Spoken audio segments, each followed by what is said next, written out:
Merci beaucoup Arthur Perrault pour toutes ces précisions. C'est évidemment l'information de la soirée. Bonsoir à tous et bienvenue sur BFM TV.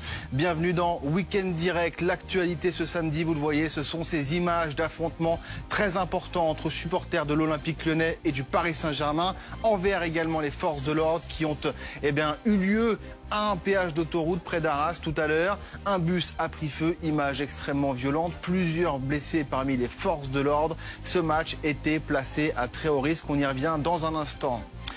On parlera également bien sûr des européennes à 2 semaines du scrutin. Le Rassemblement national reste très largement en tête des intentions de vote. L'écart entre Valérie Ayé et Raphaël Glucksmann reste faible. Quels sont les principaux enseignements de notre sondage? Et là pour BFM TV et la tribune du dimanche, réponse dans un instant.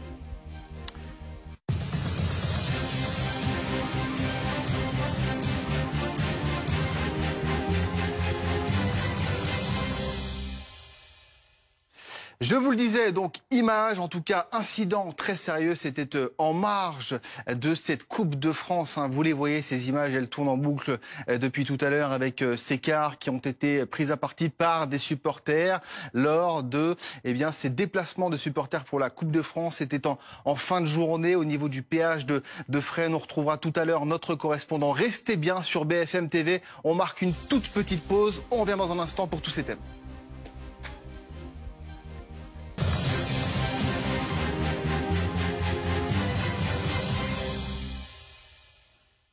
De retour sur BFM TV, ravi de vous retrouver. L'actualité politique de ce week-end est très riche. Je vous le disais à l'instant, à 2 semaines du scrutin, le Rassemblement national reste largement en tête dans les intentions de vote. L'écart entre Valérie Ayé et Raphaël Glucksmann reste faible.